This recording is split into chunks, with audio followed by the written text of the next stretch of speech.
इसको आना संडे को 3 है। हाँ यार, जब मिस वॉल रखा है उसकी भी बहुत आ रही है। मैंने कहा मैं BPS में ऑलरेडी वादा कर लिया मैंने, शालीमार में मिस वॉल वाला वो भी आ रहा है।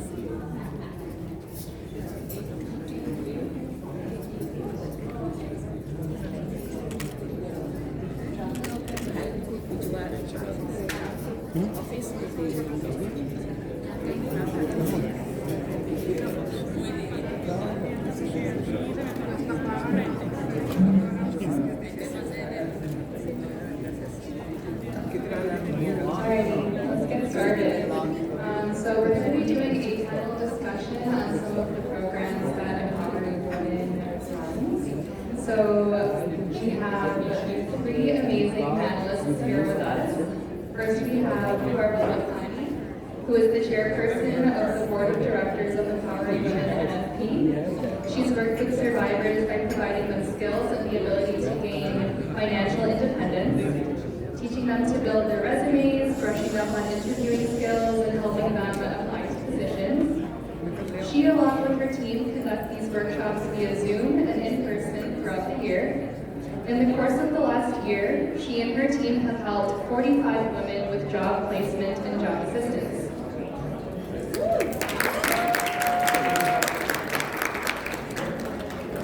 Next we have Vashti Watson, who attends Northside Tabernacle of Praise Church, which is one of the partners of Empowering Women, where she's one of the instructors that teach women and young girls how to sew.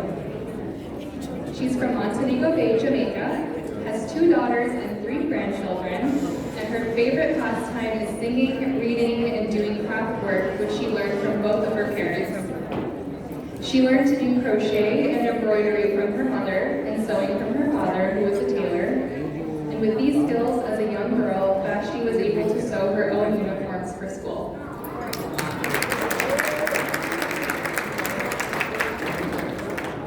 And lastly, we have Arshia Hasnain, who's the founder and executive director of Empowering Women NFP. She's been working to empower women, children, and families in underserved communities since 2005. She believes in working together and empowering communities, primarily communities of color, and that together we can make a positive impact.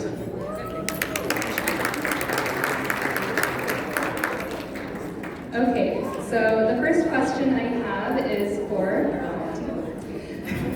would you please tell us more about the skills development, resume building, and interviewing skills program that Empowering Women started, and how far has it come?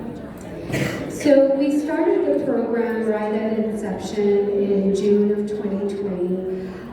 We realized that when we were trying to help the survivors to be financially independent, they lacked skills, just basic skills, interviewing skills, something as simple as even shaking a hand. So we decided to create these workshops around empowering them to feel confident. We helped them build their resume. They felt like they had absolutely no skill. But when you really talk to a person, there is some skill that they have, whether they can cook, whether they can care, whether they can type. So we kind of built on that. And that's what we do. We just help them find the confidence, find their skills, and really put it down on paper for them and make them marketable in the job market. Thank you.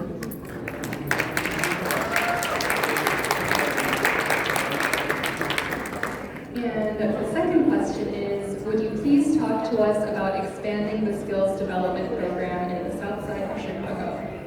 So we really have 2 goals going forward for 2023 and beyond. We want to expand our reach. So we just don't want to stay in the South Side of Chicago. We want to service anybody in the city of Chicago. That's our goal. And number 2, we want to bridge the digital gap, right? So these women do not come in with any digital literacy skills.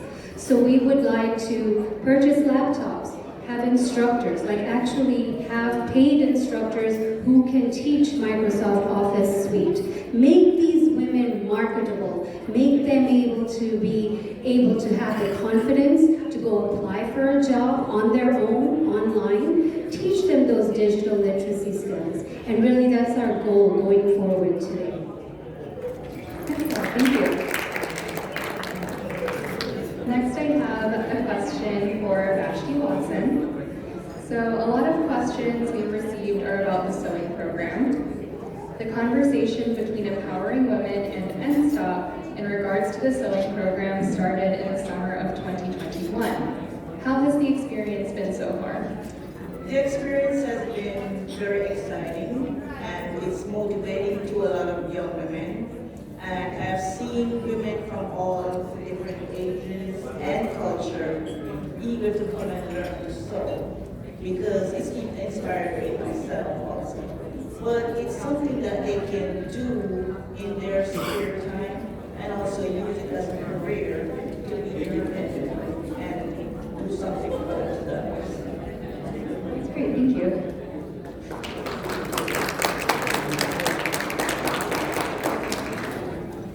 Another question I have for you, Vashti, is can you talk about the women's progression over the past year? How do you keep them motivated? Well, so far, we've tried to come up with different projects for them to do. We started off by doing face masks, teach them how to do straight stitches, zigzag stitches, and now, as you will see in the fashion show, they have been modeling some of the pants that they have made. And there's one student who says, we were planning on canceling one-day class, and she was like, no, you can't because it's my motivation. So that makes me feel like they're learning something.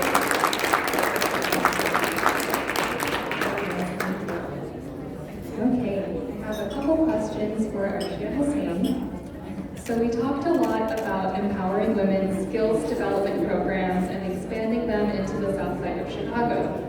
Can you tell me a little about your free legal help?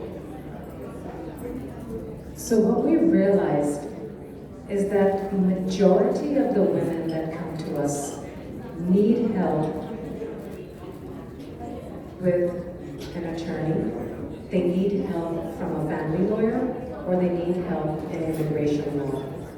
We've been providing these services on a pro bono basis, but now we want to expand our services and try to create a fund where we will have certain dollar resources available for these women so we can hire attorneys.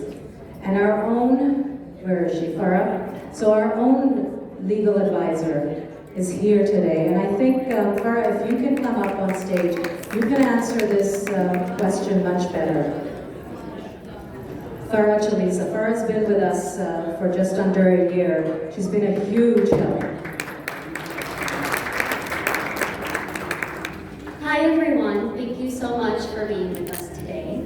As Arshanti said, I've been volunteering with Empowering Women for the last about 6-ish months, and it's been an incredibly rewarding experience. Legal help is one of the greatest needs that our survivors have identified, and while we all want to believe that we live in a just and equal system, unfortunately the cards are often stacked against domestic violence survivors who have been facing financial, mental, physical abuse. Additionally, a lot of the survivors that we help come from immigrant communities, and they're often faced with the pressure of thinking that they have to choose between reporting an abuser or getting deported, which is actually a myth.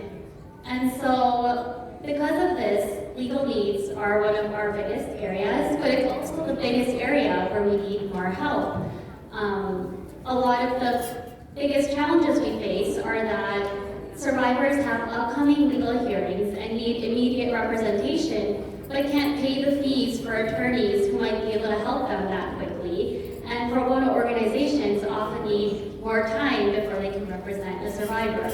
And so we are planning to address this challenge in a twofold manner. The first is we're planning on starting a legal fund through which we will be able to fund survivors who have immediate needs for legal representation and where pro bono assistance cannot be enough or cannot help them The second thing we're doing is we're building a network and community of volunteers who can step up and offer their help when survivors do need immediate legal representation. And so if you or anyone else you know would be interested in joining this network and putting your name on a list that we can use to refer survivors to when they need legal help, please do not hesitate to contact me. Thank you so much for all of you for being here. Thank you so much, Sharon. Like I said, Clara has been instrumental to us. She mans our free legal help desk, which we say is once a month, but we end up going on it pretty much weekly. So please support our legal fund. All right, the last question that I have for you is, can you please tell us more about the Ramadan campaign and how everyone can take part in it? Again, this is all the campaigns that Empowering Women holds. There is a reason behind it. These campaigns are part of our outreach programs where we go into different communities in the south side, communities in the west side, communities in the Rogers Park area. We go identify the problems and then we work with those community members. During Ramadan, we have, I think this is our 4th year there. This is our 4th year in this beautiful community, thank you, in this beautiful African immigrant community. Majority of the people there are from Mali, from Senegal, from Nigeria, Somalia, and it's a very underserved community center, to say the least. I would encourage all of you to come during the month of Ramadan.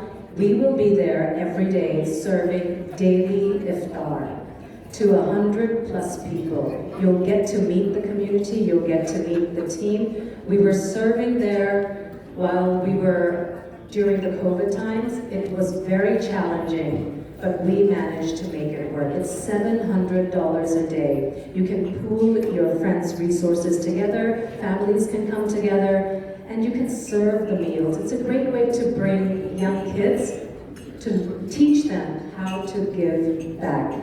It's not a soup kitchen, but it's something like, where you see that there's a need in the community, and once we identify the need, we have so many women from that community who become our clients.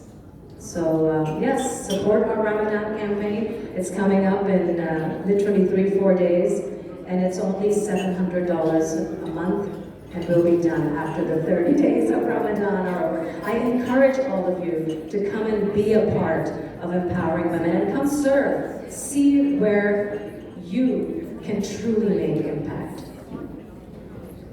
All right, thank you so much.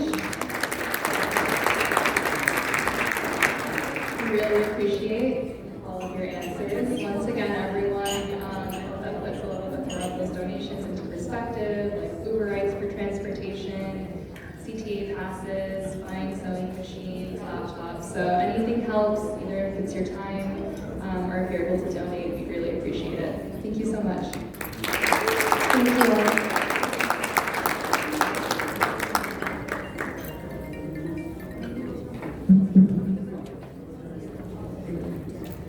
I think it's time to find out about the silent auctions. We're a little